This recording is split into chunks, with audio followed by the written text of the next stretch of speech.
Our film begins in the middle of the ocean with a happy family out on a trip together. We learn that our protagonist is the mother, named Julia, who is a doctor. Her husband is an oceanographer named Tom. They have a son named Ben and a daughter named Cassie. Their lives are happy, and everything is going well. Julia decides to go down into the sea to swim for a bit. In the meantime, Tom teaches his son Ben how to fish, and the atmosphere is very pleasant. But suddenly, something happens that no one expected. While Julia is swimming, she feels that something is wrong in the water. She starts to get scared and looks around, but she doesn't find anything. Even when she dives under, she doesn't see anything strange, so she starts to calm down and continues swimming. But suddenly, the water starts pulling Julia backward. At that moment, she's sure something is wrong. She tries to resist the current and return to her family, but the power of the current is terrifying and pulls her away. Julia screams at the top of her lungs, calling for Tom and pleading for help. At that time, Tom starts to hear Julia's voice coming from far away, but he can't determine the source of the sound or where it's coming from. Because of that, he starts searching for her. After a short time, he sees her drowning. He quickly calls Cassie to help him and steers the boat toward the place where Julia is. His daughter wants to go down and get her mother, but he refuses and tells her to stay with her brother. He jumps in and goes to get Julia, who was just about to drown. The strange thing is that when Tom goes into the water, everything seems normal, and he rescues Julia easily. Afterward, he talks to her and asks what happened. She says, "I don't understand anything. I was swimming normally and enjoying the water, but suddenly and without warning, I found the current pulling me back. I tried to resist a lot, but it was difficult, and I felt like I was going to die." Tom is surprised by what Julia says and warns her and the kids not to go into the water without letting the others know, so if someone goes in and something happens, they can be rescued. Cassie says, "After what happened to my mother, it's impossible for me to go into the water, Dad. There must be something dangerous in the water, otherwise this wouldn't have happened." After what happened, they are all scared, but they try not to let fear control them so the trip isn't ruined. After that, they all gather and celebrate Ben's birthday. We learn they went on this trip specifically to celebrate his birthday. Everyone presents him with gifts. Then they take a group photo together.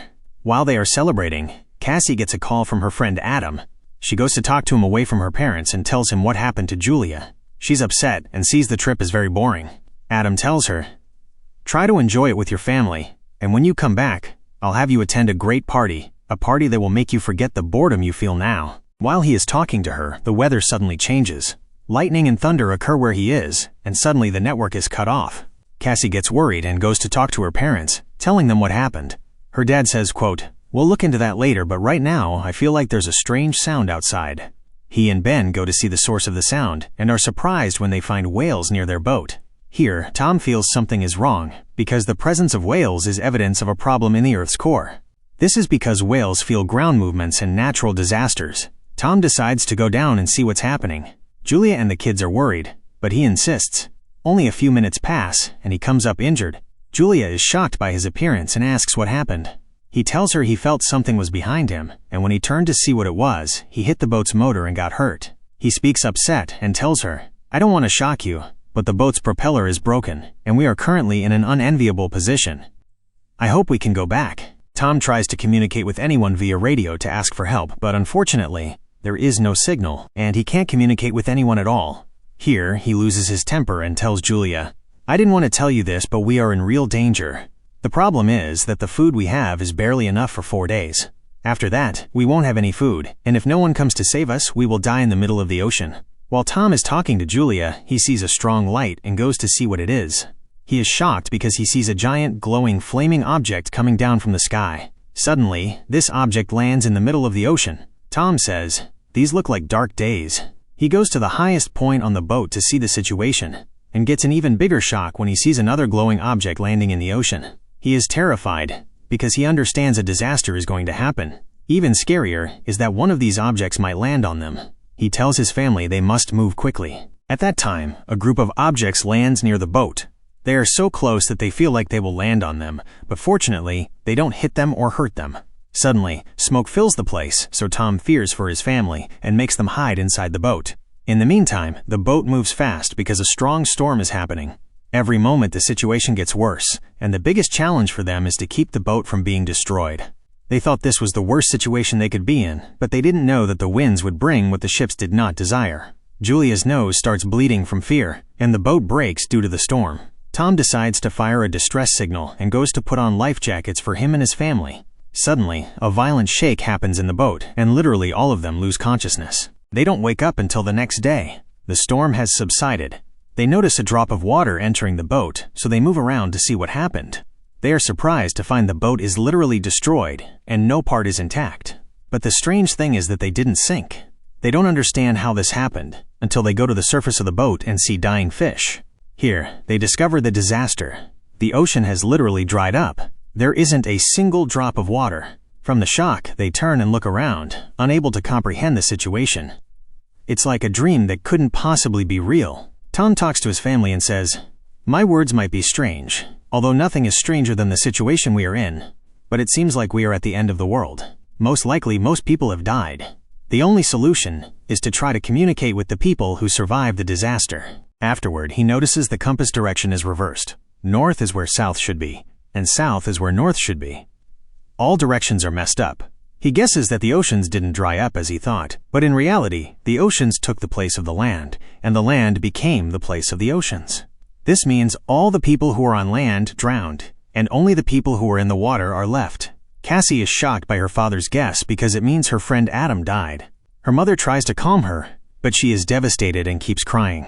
Her mother says, "Wake up, you delusional girl. Instead of crying for him, cry for yourself. You are in an unknown place, and not only that, we have no food." But the girl is devastated, and all she thinks about is her friend Adam, whom she loves. Her mother feels there is no point in talking to her, so she walks away and leaves her crying by herself. At that time, Ben inflates the balloons he has and ties them with a rope, then lets them fly up in hopes that someone will see them and save them. Tom is happy with what his son did and sees it as a smart idea. Then Tom tries to ask for help through the radio in the boat and is very happy because someone finally answers. He learns the person's name is Nao. Tom talks to him, not believing himself, and asks what happened. Nao says, "I don't know how this happened, but we are in a disaster. The oceans shifted and flooded the land. Based on my guess, I believe in a short time everything will return to normal, and the oceans will return to their place again." Tom feels terrified because if the water returns, they will drown since their boat is destroyed. Tom talks to Nao, and when he learns Nao is a diver, he begs him to save his family and take them with him in his submarine. Nao says he has no problem as long as they reach his location, and he describes the exact location of the submarine and hangs up.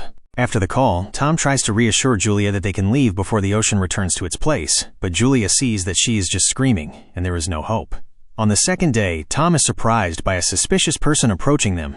Tom goes to him and notices he has a weapon in his hand, so he fears him. He notices the man is injured and offers to have his wife treat him, letting him know Julia is a doctor. But the suspicious person doesn't answer, and keeps looking at the water in Tom's hand.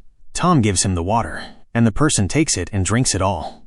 Suddenly, he looks at Tom wickedly and hits him. Julia is near them and runs toward Tom, worried. In that moment, the suspicious person stabs Tom with the weapon.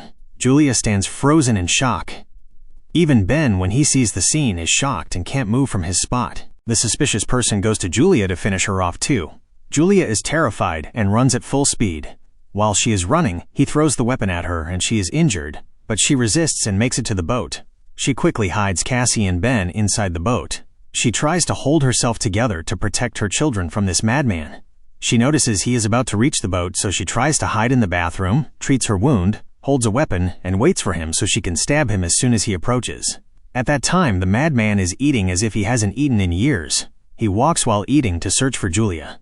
As soon as Julia feels him near the bathroom, she is terrified and feels unnatural fear. Because of that, she goes outside the boat and hides so he won't see her. Then she walks, trembling.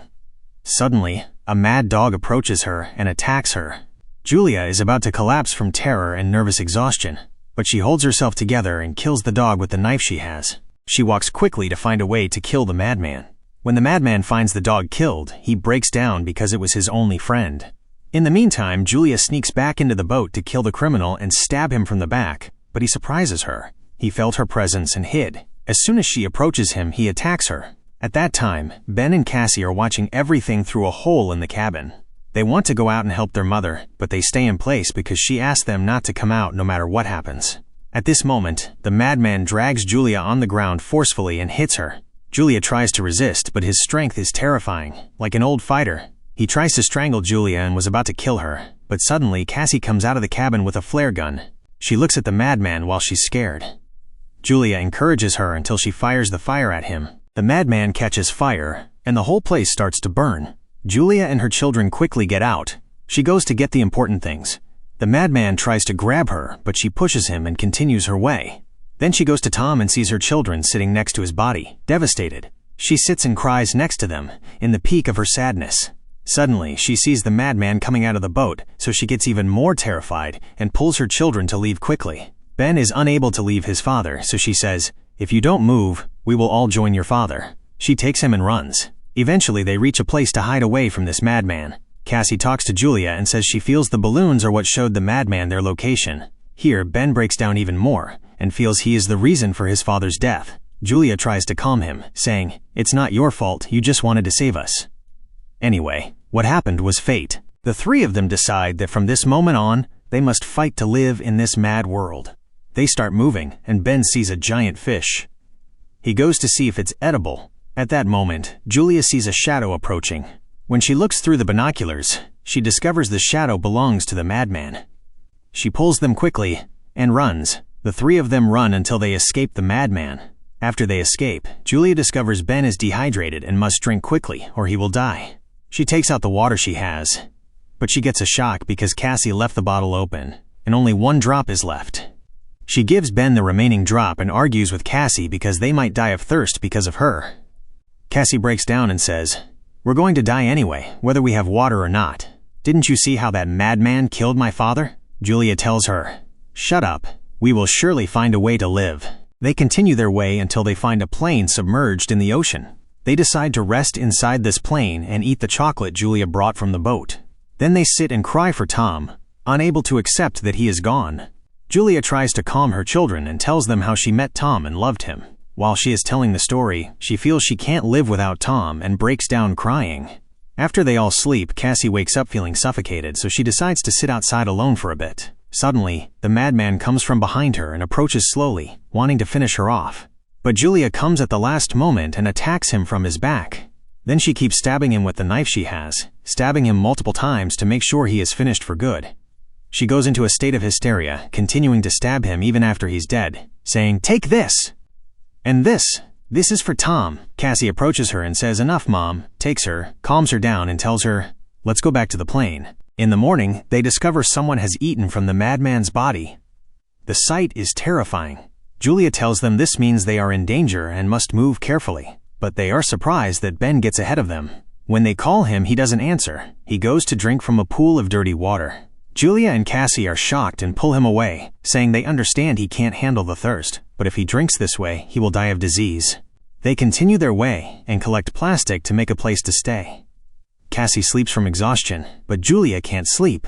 She goes to monitor the situation and is surprised by scorpion-like creatures approaching them in massive numbers.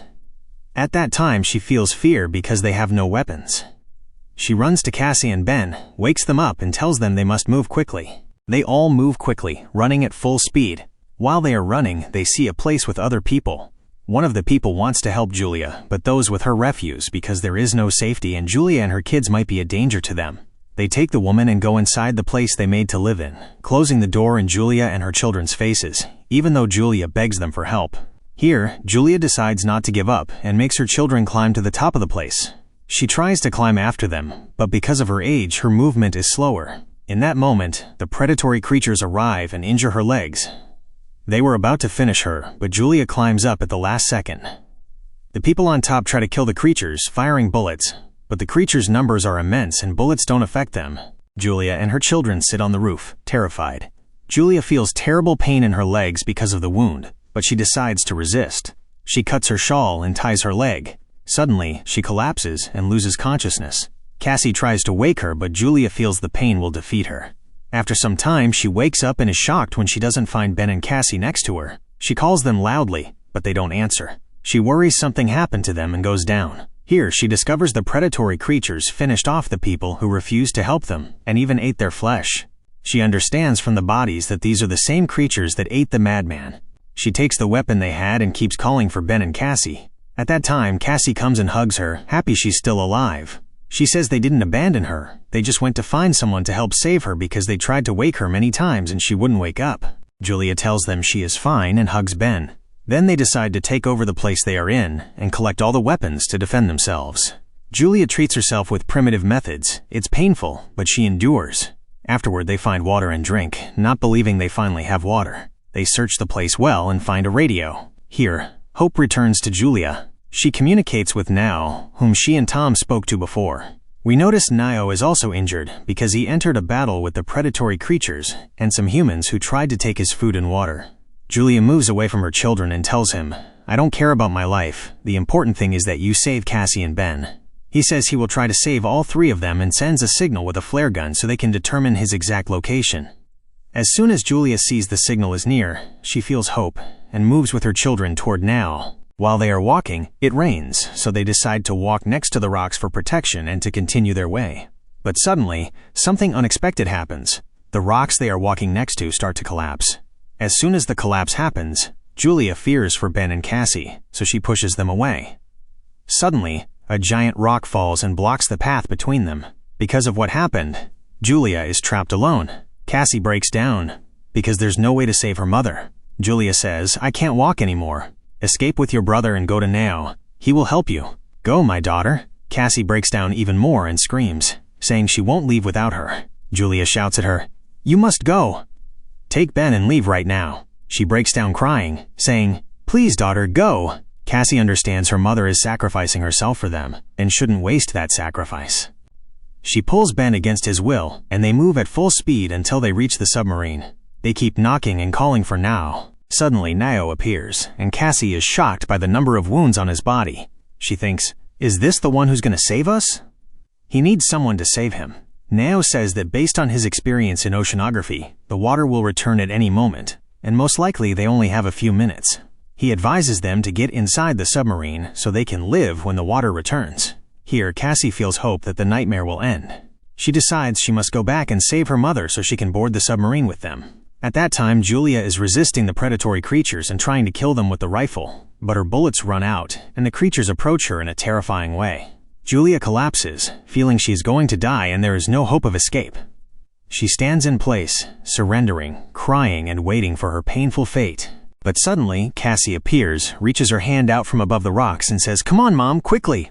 Julia looks at her, not believing she has a chance at survival. She tries to climb the rocks to reach Cassie before the creatures finish her.